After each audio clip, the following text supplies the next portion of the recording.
Halo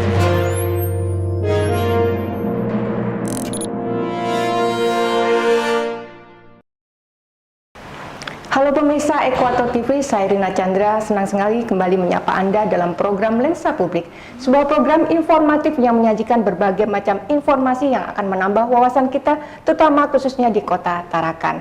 Dan kali ini kita akan membahas tentang peran penting yang sangat krusial dari seorang kader KB atau PPKBD, pembantu pembina keluarga berencana, yang dianggap merupakan ujung tombak keberhasilan berbagai macam program yang diinisiasi oleh BKKBN Kota Tarakan. Dan telah bergabung bersama saya dua orang narasumber, yaitu para serikandi kita. Yang pertama saya sapa dulu Ibu Emi Herwiyati, Sub PPKBD, kader Kampung KB Gunung Lingkas, Kecamatan Tarakan Timur. Apa kabar ya, Ibu? Baik, alhamdulillah baik. Senyumnya hari ini semangat sekali kelihatannya. Harus semangat. Baiklah. Yang kedua yaitu Ibu Elok Suryani, Sub PPKBD, kader Kampung KB Juwata Laut, Kecamatan Tarakan Utara. Apa kabar Ibu? Alhamdulillah baik. Iya, terima kasih Ibu sudah hadir di program Lensa Publik Ekuator TV. Kita ngomong santai hari ini ya tentang, kali ini kita akan membahas tentang peran ibu-ibu berdua sebagai sub PPKBD di kampung KB masing-masing, yaitu di satu di Gunung Lingkas dan juga di Juwata Laut begitu ya. Saya coba mulai dengan pertanyaan pertama melalui Ibu Emi ya. Ya, tema kita kader sebagai ujung tombak keberhasilan peningkatan akseptor KB. Kalau ngeliat dia judulnya nih ngeri nih, berarti kalau tidak ada Ibu tidak berhasil namanya program ini. Ya Ibu Emi, apa sebenarnya sih peran utama kader dalam meningkatkan akseptor KB di masyarakat sejauh ini? Peran kami itu mencari akseptor, melakukan pendataan serta pencatatan, dan juga melakukan KIE terhadap pasangan usia subur, apalagi yang pasangan-pasangan baru yang baru menikah. Oke, Ibu di kawasan Gunung Lingkas, Kecamatan Tarakan Timur ya. Berarti apa saja yang konkretnya yang Ibu lakukan di sana? Apakah Ibu melakukan door to door dan sebagainya untuk mencari para peserta akseptor KB itu sendiri atau bagaimana? Biasa kami melakukan door to door dan juga melakukan penyuluhan di posyandu dan juga di pertemuan-pertemuan RT seperti sholawat. Dan ada juga yasinan, serta ada pertemuan PKK Sadasalisme yang tiap bulan kita lakukan tiap tanggal 10 di kelurahan. Jadi reguler begitu ya. Bagaimana dengan kondisi di Juwata sendiri Ibu? Mungkin hampir sama aja semuanya ya, karena kan kami memang sebagai kader memang harus turun ke lapangan buat untuk penyuluhan agar masyarakat juga sadar akan keluarga berencana. Apalagi dengan KB. Nah, selama Ibu turun ke lapangannya, apakah dirasakan kesadaran masyarakat kita ini semakin hari semakin baik, ataukah memang keberadaan kader memang harus ada karena lemahnya kesadaran masyarakat untuk berpartisipasi dalam KB ini sendiri? Bagaimana Bu? Iya, harus memang kesadarannya rendah sekali kalau untuk masyarakat, apalagi kan khususnya daerah Juwata Laut itu kan mungkin dibilang banyak anak ya, mungkin bisa kan. Jadi makanya kami ini bekerja keras bagaimana bisa turun penyuluhan, mengapa mempromosikan tentang KB ini. Itu pun masih kadang-kadang ada yang pakai yang tradisional gitu kan. Makanya kita itu kadang edukasinya itu mungkin sangat sulit untuk masyarakat yang awam gitu. Sedikit lebih sulit kondisinya dibandingkan mungkin bagaimana dengan di daerah Gunung Lingkas sendiri Bu? Apakah juga sama, misalnya mungkin ada pengalaman yang ya masyarakat menentang atau dan sebagainya? Kalau untuk menentang ada beberapa yang karena mungkin faktor karena suaminya melarang atau karena agama, dan ada juga yang karena mungkin karena jauh fasilitas kesehatan tuh jauh untuk melakukan KB, makanya malas. Enggan begitu ya? Malas jalan atau bagaimana untuk pergi ke fasilitas kesehatan itu sepertinya maunya kita didatangin ke rumahnya ngantar alat gitu, seperti itulah. Mintanya door to door untuk melakukan KB-nya itu. Dan itu termungkinkan terjadi selama ini. Misalnya Ibu akhirnya mengalah lah untuk memberikan layanan itu secara eksklusif terhadap satu pasangan gitu, atau bagaimana? Kalau biasanya dari PLKB juga suka nawarin PMKCB yang gratis itu kan. Jadi kami kalau memang ada transport dijemput. Sampai sebegitu ya, dijemput sama PLKB, dijemput diantar ke Vaskes. Dan kalau untuk PL juga kadang kami antar ke rumahnya, kondom kami siapkan juga di posyandu biasa. Untuk masyarakat pesisir nih Bu, daerah Juwata begitu ya, tantangannya bagaimana nih Bu selama ini? Bagaimana Ibu mensosialisasikan, mempersuasi mereka akhirnya untuk mereka mau datang ke pelayanan setempat untuk melakukan KB itu sendiri? Pokoknya yang penting kami tetap tidak patah semangat buat promosi terus agar mereka mau ber-KB, agar mereka tahu apa fungsinya KB, agar tidak banyak anak gitu. Pokoknya kami bekerja keras terus gitu. Nah, sebagai kader ya kami sosialisasi dengan adanya pamflet-pamflet yang diberikan sama PKB itu kami promosikan agar mereka tahu gitu. Nah, pengalaman unik yang pernah Ibu alami selama di sana? Banyak. Apa nih bisa diceritakan kepada pemirsa di rumah? Mungkin ini bisa jadi satu pemicu untuk teman-teman yang lain agar sedikit meringankanlah beban daripada teman-teman kader. Apa yang bisa diceritakan? Kadang mereka tidak mau ber-KB karena takut gemuk. Oh, itu yang sering terjadi pertama kan karena mungkin ada perubahan hormon takutnya. Jadi makanya kami tuh pokoknya promosi aja terus bagaimana caranya agar edukasi itu sampai ke masyarakat gitu. Dan faktanya memang menyebabkan tadi yang Ibu singgung, ada perubahan hormon dan menyebabkan perubahan bentuk tubuh. Ya. Dan itu memang demikian. Ya, mereka mungkin edukasinya yang didengar mungkin di dalam mungkin gitu. Jadi mereka itu terpengaruh mungkin. Jadi takut kali. Jadi itu yang membuat mereka agak mau untuk ber-KB yang kayak pil gitu kan. Kayak apalagi yang steril. Kan banyak macam itu kadang resikonya mungkin mereka takut. Jadi kita itu harus bagaimana caranya agar mereka bisa memahami semua itulah. Yang Ibu lakukan dengan melakukan edukasi. Berupa apa biasanya? Rayuannya gimana nih Bu? Ayo Bu, bilang sekarang pendidikan mahal, gitu pokoknya macam-macam lah gitu kan, biar anaknya tidak beruntun gitu kan. Anaknya kan apalagi sekarang kan masa stunting lagi menyebar, jadi mungkin kalau anak terlalu dekat jaraknya, mungkin takutnya juga nanti kejadian beresiko stunting. Jadi kami kan edukasinya yang yang biasa ibu-ibu dengar lah seawam-awamnya, karena kalau yang sampai jauh-jauh kan mungkin awam juga mereka dengar kan. Jadi yang biasa sehari-hari aja yang kita bicarakan. Ya, jadi artinya diberikan edukasi pada mereka tentang bahayanya dalam tanda petik kalau misalnya ini dibiarkan begitu ya. Oke, baiklah. Ibu, strategi khusus yang dilakukan khususnya untuk pasti setiap wilayah punya strategi yang berbeda karena kasus yang dihadapi juga pasti berbeda begitu ya. Bagaimana dengan Ibu Emi untuk strategi yang Ibu mainkan dalam mendekati kelompok masyarakat yang enggan melakukan yang namanya menjadi aksektor KB itu sendiri?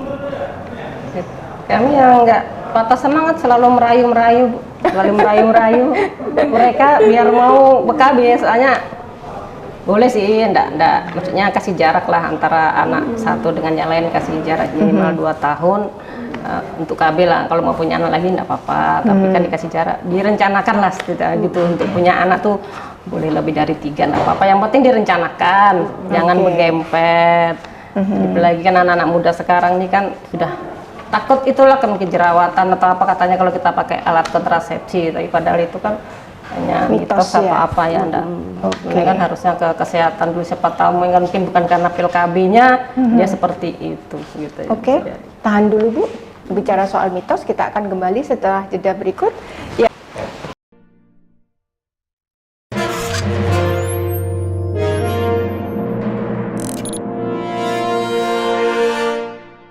Program Bangga Kencana merupakan rebranding dari Kependudukan Keluarga Berencana dan Pembangunan Keluarga. Kampung KB, sebuah program yang dijalankan oleh Dinas Pemberdayaan Perempuan Perlindungan Anak, Pengendalian Penduduk dan Keluarga Berencana atau DP3 AP2KB Kota Tarakan yang dihadirkan oleh pemerintah guna mendekatkan layanan keluarga berencana di tengah-tengah masyarakat. DP3 AP2KB Kota Tarakan juga terus memberikan dukungan dan pendampingan pada masyarakat agar pada setiap tingkatannya menunjukkan kemajuan dalam kemandirian dan keberlanjutan dari perwujudan sebuah kampung KB. Oleh karenanya, mari kita bersama-sama memanfaatkan layanan Kampung KB di wilayah kita dan wujudkan Bangga Kencana menuju Indonesia Emas 2025 melalui Gerakan Masyarakat Hidup Sehat atau GERMAS dan kegiatan berbasis keluarga. Iklan layanan masyarakat ini dipersembahkan oleh Dinas Pemberdayaan Perempuan Perlindungan Anak, Pengendalian Penduduk dan Keluarga Berencana, DP3 AP2KB Kota Tarakan, bersama Ekuator TV.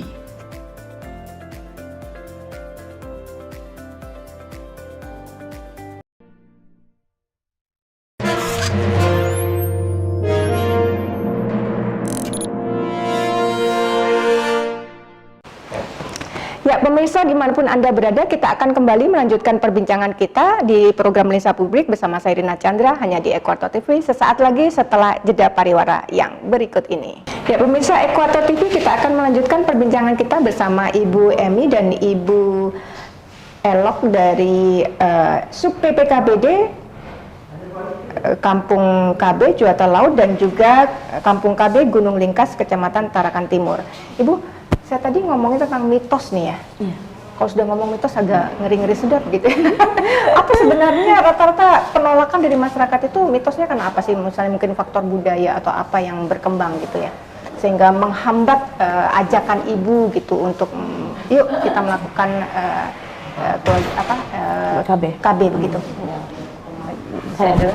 Iya. Ya, mungkin karena dengar dari cerita-cerita dari mungkin dari teman-teman atau apa, pernah katanya ada yang melahirkan bayinya tuh ada nancap Yudi di kepala atau apa tuh ya. Sampai itu ya. Ya kan belum tahu kebenarannya sih, tapi itu kan seperti kayak implan dipasang sini tahu-tahu Hilangnya gitu ya, di lenyap sini gitu ya. atau Oke. apa seperti itu. Jadi kayak mereka tuh takut duluan, mereka takut duluan. Terus ada juga katanya sudah MOW masih bisa kebobolan seperti itu, nggak tahu lah.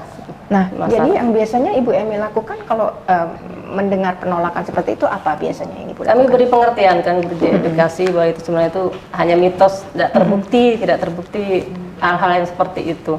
Karena kalau kita ikutkan yang sebenarnya, yang KB yang sebenarnya tidak seseram itu. Itu hanya gosip-gosip aja orang-orang ngasih, mungkin karena hanya dengar-dengar, apalagi sekarang media sosial kan ketika yang ditakut-takutin aja. Nah kalau intinya sebenarnya tidak menakutkan seperti itu untuk KB. Oke, dengan Ibu sendiri bagaimana untuk di kawasan pesisir? Hampir sama. Apakah lebih serem begitu Bu? Enggak, kalau penolakannya? ya penolakannya hampir sama gitu aja. Karena dia tuh mungkin takut berjerawat gitu kan mitosnya. Tapi itu masih mitos kah atau kan kita belum tahu. Iya. Jadi untuk apa takut gemuk. Nah, itu juga kalau implan kadang hilang. Oke. Pokoknya itu banyak lah yang mereka takutkan dari apa tentang KB ini.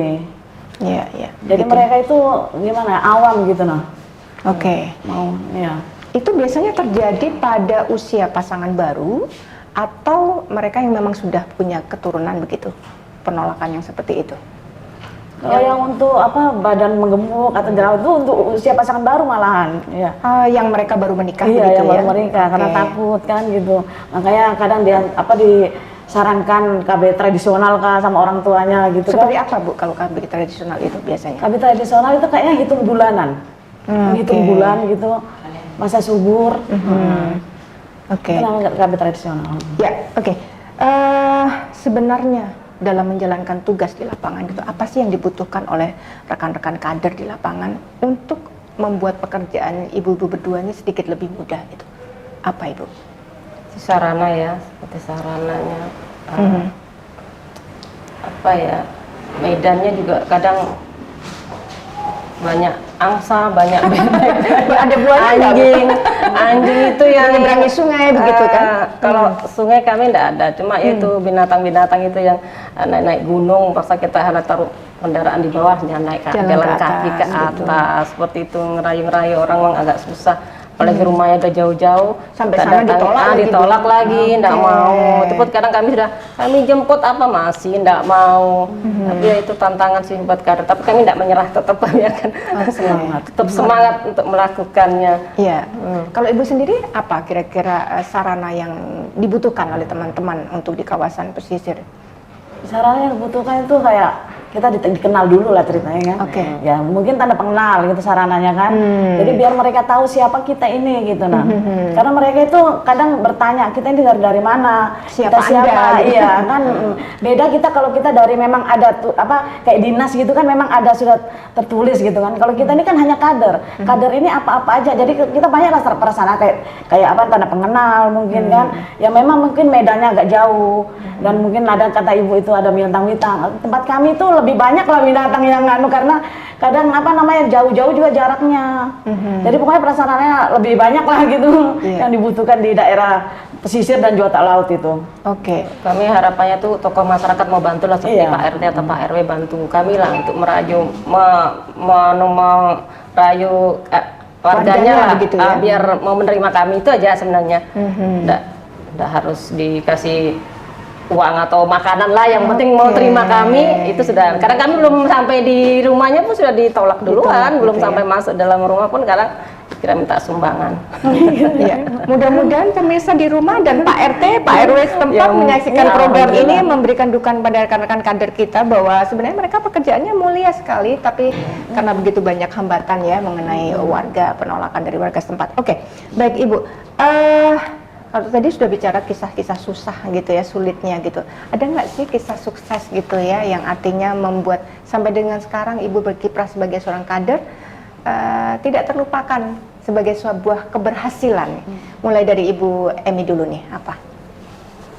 Ya, kita mulai dikenal masyarakat ya, mulai banyak teman karena jadi kader tuh.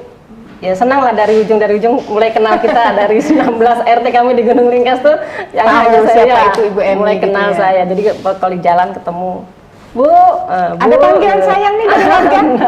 Misalnya dengan Bunda Emi atau apa gitu? Tidak ada. Tidak ada. Cuma Berapa tahun kamu boleh tahu Ibu berkiprah di sebagai kader PPKB deh? setelah berapa tahun ya, ada sekitar 7 tahun ya. 7 tahun Ya. sekali, lama sekali.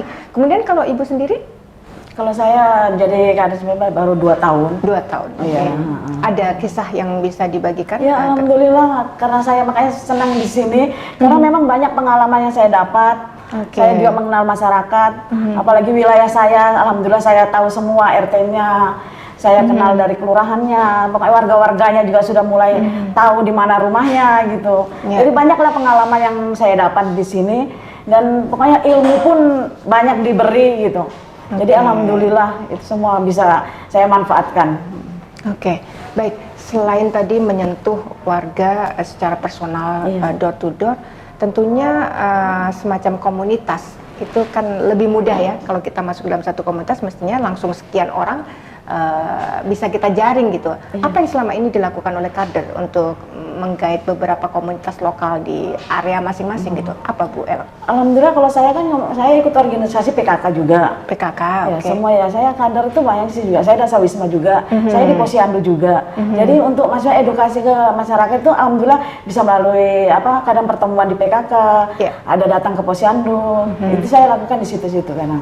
Jadi sekalian begitu Iya, ya sekalian. sosialisasinya. Bagaimana Merangkap. dengan Ibu Elo? Kalau Ibu Emi? Kalau kami ini Kampung KB kan ada poktarnya, ada BKR, BKL. Apa itu BKR, Bu? BKR itu Bina Keluarga Remaja. Oh Kalau iya, BKL jadi Bina berdasarkan Keluarga muda ya? Lansia, dan BKB itu Bina Keluarga Balita. Yang kita bina Oke. ini kan orang tuanya bukan anaknya sebenarnya kan. Disitulah kami mulai masuk untuk melakukan edukasi dan merayu juga mereka lah biar membantu kami untuk memberi pengetahuan ke orang-orang masalah KB. Oke, bagaimana dengan masalah remaja yang mungkin mohon maaf telah terlanjur terjadi pernikahan dini gitu ya? Nah, mereka juga diberikan informasi terkait ini atau bagaimana? Kalau pernikahan dininya karena apa? Kalau memang dia belum misalnya menikah, dia belum hamil ya kita kasih jangan hamil dulu, tunggu sampai umur 21. Tapi kalau sudah terlanjur nggak apa-apa, tapi kasih jarak anak pertama dan kedua kasih jarak minimal 2 tahun. Iya. Permasalahan yang sering timbul kalau di kalangan remaja yang menikah, maksudnya kalau tadi yang ibu-ibu mungkin kita sudah tidak terlalu sulit mengedukasi mereka. Dengan anak-anak remaja biasanya bagaimana tantangannya, Bu? Tantangannya remaja sih ya agak sulit juga sih, tapi kita kan tetap berusaha.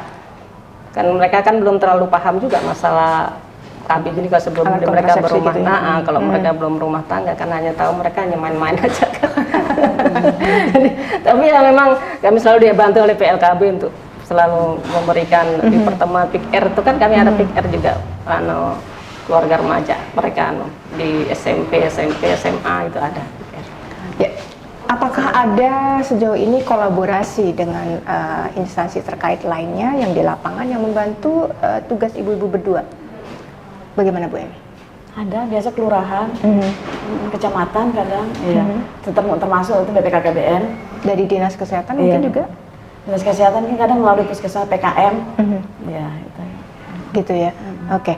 Dan dari tahun 2003 sampai dengan 2004. Bahkan Ibu ini sudah 7 tahun ya.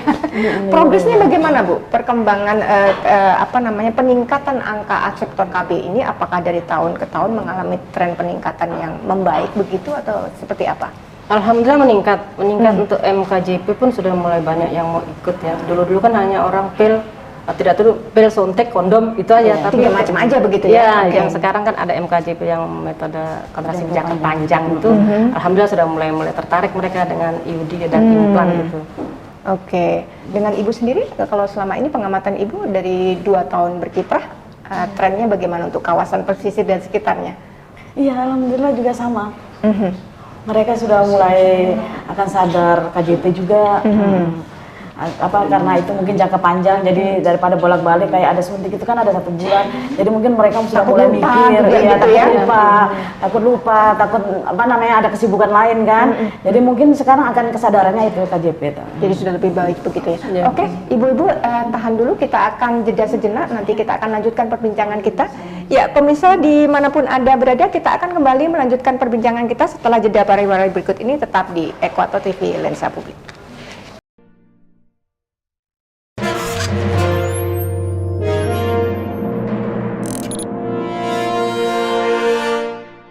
Program Bangga Kencana merupakan rebranding dari Kependudukan Keluarga Berencana dan Pembangunan Keluarga. Kampung KB, sebuah program yang dijalankan oleh Dinas Pemberdayaan Perempuan Perlindungan Anak, Pengendalian Penduduk dan Keluarga Berencana atau DP3 AP2KB Kota Tarakan yang dihadirkan oleh pemerintah guna mendekatkan layanan keluarga berencana di tengah-tengah masyarakat.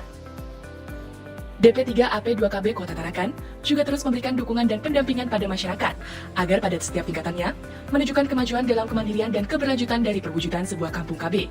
Oleh karenanya, mari kita bersama-sama memanfaatkan layanan Kampung KB di wilayah kita dan wujudkan Bangga Kencana menuju Indonesia Emas 2025 melalui Gerakan Masyarakat Hidup Sehat atau GERMAS dan kegiatan berbasis keluarga. Iklan layanan masyarakat ini dipersembahkan oleh Dinas Pemberdayaan Perempuan Perlindungan Anak, Pengendalian Penduduk dan Keluarga Berencana, DP3 AP2KB Kota Tarakan, bersama Ekuator TV.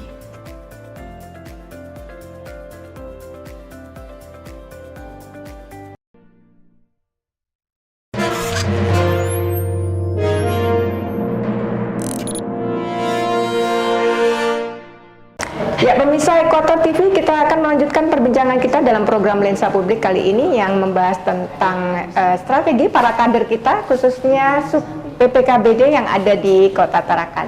Ya, Ibu Elok dan Ibu Emi, setiap kader pasti punya tantangan tadi kan, banyak kesulitan di lapangan. Ada nggak sih pembekalan yang diberikan oleh dinas terkait, khususnya DP3AP2KB Kota Tarakan dan BKKBN dalam hal ini, untuk memberikan pelatihan khusus gitu, untuk mengupgrade knowledge daripada ibu-ibu berdua supaya mampu menghadapi tantangan yang ada di lapangan. Bagaimana sejauh ini, Ibu Emi? Ya, ada.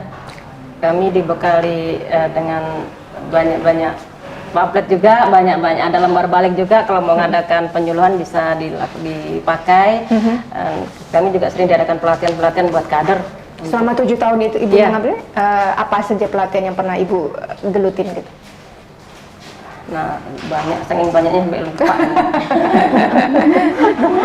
Intinya sebenarnya gitu, untuk TPK itu, untuk tim pendamping keluarga itu kan kami ada sebenarnya di Gunung Ringkas itu, nah di Serbaguna juga kemarin ada pelatihan begitu ya? Pelatihan itu aja. Ya, jadi itu untuk modal senjata ibu-ibu bertempur di lapangan. Yeah. Untuk selama 2 tahun Ibu berkiprah juga sudah pernah mengikuti pelatihan-pelatihan khusus begitu? Alhamdulillah sudah, malah bulan kemarin selama 5 hari berturut-turut di Gedung Serbaguna, Wali Kota. Kami dibekali selama 5 hari berturut-turut itu banyak macam lah materi yang dikasih.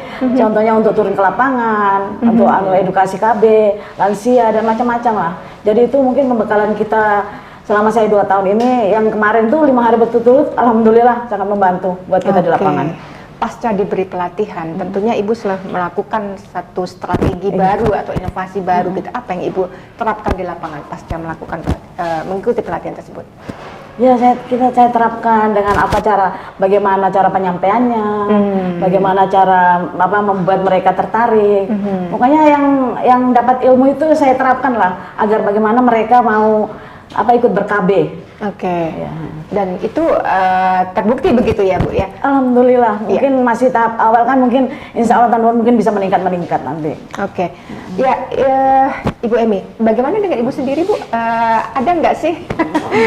Karena senior nih boleh dibilang nih ya. Mungkin strategi atau inovasi baru yang Ibu terapkan di lapangan untuk menghadapi masyarakat atau calon customer yang agak sedikit bebal gitu ya, yang tidak mungkin melakukan penolakan dan sebagainya. Strateginya sih sebenarnya saya coba merayu-merayu terus ke rumahnya lagi, kita hubungi, kita kasih contoh-contoh lah, kita kasih takut-takutin sedikit lah kalau banyak anak tuh seperti ini, pendidikan sudah mahal, harga-harga barang sudah naik.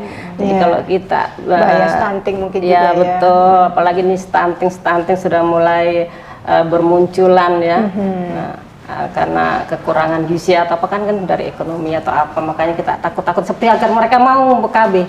Itu aja intinya sebenarnya. Ya, bagaimana halnya dengan pemanfaatan teknologi? Kalau dulu kan mungkin kita harus mengunjungi satu persatu, sekarang mungkin dengan WhatsApp, kemudian dengan media sosial itu aja segitu lebih mudah. Apa yang dilakukan oleh kader untuk pemanfaatan dunia teknologi ini sendiri untuk melakukan sosialisasi? Kan saya kadang dari FB gitu kan, bikin story atau status, pokoknya yang mengedukasi mereka itu kadang saya share di status WA, kadang di grup apa posyandu, di grup, pokoknya semua grup lah, kadang apalagi terutama di FB itu kan luas, atau Instagram, itu luas jaringannya, ya itu kan saya gunakan buat itu. Termasuk yang mereka mungkin yang menolak begitu, mereka juga mengupload sesuatu yang viral, yang konotasinya negatif, Ibu juga sering mendapati itu atau bagaimana? Tapi kalau untuk di media sosial saya alhamdulillah belum sih, kalau untuk jangan sampai begitu ya. Alhamdulillah belum, jangan sampai lah ya. Kalau untuk komen-komen yang itu enggak pernah sih. Ya. Tapi untuk penolakan langsung ke lapangan ya ada, tapi kalau untuk di media sosial alhamdulillah enggak membaca. Ya. Kadang-kadang kita merasa sebagai dalam ini pemerintah maupun kader yang butuh KB itu kayaknya kita deh, bukan mereka begitu ya Bu ya. Rasanya kita harus setiap saat untuk bersabar, meladenin mereka dan sebagainya gitu. Nah, sejauh ini apa yang Ibu lakukan untuk bahwa itu tadi Ibu datang jauh-jauh sampai ke gunung dan sebagainya sudah ditolak dan sebagainya gitu. Yang bisa shortcut untuk akhirnya saya dengan kesadaran sendiri gitu mau bergabung sebagai akseptor KB. Apa yang Ibu lakukan selama hampir 7 tahun ini? Maksudnya saya yang ber-KB atau bagaimana? Mereka sebagai akseptor. Sebenarnya kalau yang menolak itu kan karena memang alasan agama atau apa ya, tapi yang tidak menolak sih sebenarnya banyak juga. Banyak ya? Oh banyak. Seperti apa itu yang mendukung rata-rata Bu? Ibu-ibunya yang istilahnya pendidikannya lebih tinggi itu sebenarnya ngerti, tapi kalau yang gitu ya? Yang pendidikannya kurang itu yang biasanya yang kurang untuk mengetahui masalah KB. Nggak tahu, mungkin dari kampung atau apa karena orang tua yang melarang atau gimana, nggak tahu. Yang jelas kalau yang pendidikan tinggi itu biasanya mengerti dia dengan KB, mau dia. Tapi kalau yang rendah pendidikannya jarang mau ber-KB. Apakah karena hanya alasan mitos itu sendiri atau mungkin ada kendala biaya dan sebagainya? Biasanya selama ini apa aja? Kayaknya sih pengetahuan mereka yang kurang. Itulah tugas ya? kami untuk memberikan mereka edukasi itu biar mau untuk ber-KB. Kan mereka ini hanya, kalau orang nggak tahu mengerti pendidikan kurang kan gampang dapat omongan-omongan dari belakang, dari luar tuh yang negatif-negatif masalah KB. Kalau yang orang yang pendidikan tinggi itu gampang bisa menyaring kan apa-apa yang seperti itu. Jadi sampai dengan detik ini permasalahannya masih seputar masyarakat dari ekonomi lemah dan kurang berpendidikan, begitu maksud Ibu ya? Oke. Terakhir Ibu, ada kiat khusus nggak untuk mengatasi yang demikian tadi, untuk terutama masyarakat dari golongan uneducated begitu ya, yang supaya melancarkan, karena Ibu pasti ditarget nih untuk semakin angka itu semakin meningkat begitu, apa Bu? Ya kiat saya pokoknya jangan takut, KB sekarang bisa gratis, apalagi ada program ya, ada program dari PKB juga, dari BKKBN, pokoknya KB itu gratis, jangan takut. Ayo kita ber-KB, berencana minimal 2, jadi jangan bisa menunda anak jaraknya gitu kan. Jadi KB itu gratis gitu aja. Ya, Terus mungkin bisa dibagi dengan pemirsa di rumah, kalau seandainya saya seorang pasangan baru gitu dan saya ingin ber-KB, langkah pertama yang harus dilakukan apa Bu untuk tahap pertamanya? Mau ber-KB datang dulu ke Vaskes, Ke Vaskes, kan boleh, kemudian? atau ke bidan atau kemana, Oke. atau bisa ke kami. Kami akan coba untuk membantu. Dia mau cocoknya mau KB apa, nanti akan kami coba untuk ke PLKB. Oke, dan persyaratannya apa saja biasanya Ibu? Hanya KTP saja. Hanya KTP saja ya, pemirsa di rumah, jadi nggak perlu takut, perlu takut. repot dan Iya. sebagainya. Cukup dengan KTP saja, Iya, KB gratis. Anda KB sudah gratis. bisa melakukan KB gratis, gratis ya. dengan fasilitas dan layanan melalui kader yang ada. Baik, sebagai closing statement mungkin ada yang bisa disampaikan, saran dan kemudian ajakan buat pemirsa di rumah, para ibu-ibu. Silakan Ibu, mulai dari Ibu Ella. Untuk para masyarakat jangan takut ber-KB karena KB sudah ada yang gratis. Untuk Pak RT dan masyarakat yang lain, ayo kita ber-KB agar jarak anak tidak terlalu dekat untuk mencegah dan resiko stunting selama ini yang ada di pemerintah. Oke, dengan Ibu Emi silakan, mungkin yang ada yang mau sampaikan. Ya, untuk warga semua orang Gunung Lingkas ya, kalau saya datang jangan ditolak karena saya membawa kebaikan buat kalian. Ya, semoga Ibu tetap semangat melayani masyarakat, tidak putus asa, dan terus walaupun ada penolakan-penolakan, karena saya yakin apa yang Ibu lakukan berdua sangat mulia demi anak-anak Indonesia dan ibu-ibu yang sehat, lebih sehat kondisinya, lebih terencana hidupnya di masa depan, begitu ya. Oke, baiklah pemirsa Ekoto TV dimanapun Anda berada, demikian tadi perbincangan kita dengan dua orang kader sub dari PPKBD Kota Tarakan yang telah membagikan informasi. Jangan kita melakukan penolakan terhadap beliau berdua ketika mengunjungin ibu-ibu di rumah, dan kita coba mulai dari sekarang merencanakan kehidupan yang lebih baik untuk masa depan. Saya Rina Chandra, terima kasih telah menyaksikan program Lensa Publik hanya di Ekuator TV. Salam.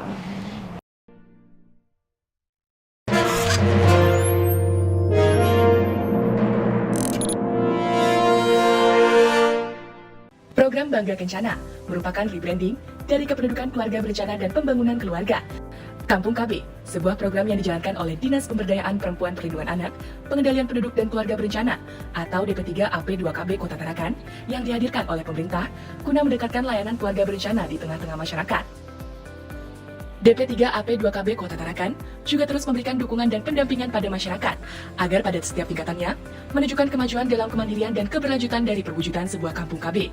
Oleh karenanya, mari kita bersama-sama memanfaatkan layanan Kampung KB di wilayah kita dan wujudkan Bangga Kencana menuju Indonesia Emas 2025 melalui Gerakan Masyarakat Hidup Sehat atau GERMAS dan kegiatan berbasis keluarga. Iklan layanan masyarakat ini dipersembahkan oleh Dinas Pemberdayaan Perempuan Perlindungan Anak, Pengendalian Penduduk dan Keluarga Berencana, DP3 AP2KB Kota Tarakan, bersama Ekuator TV.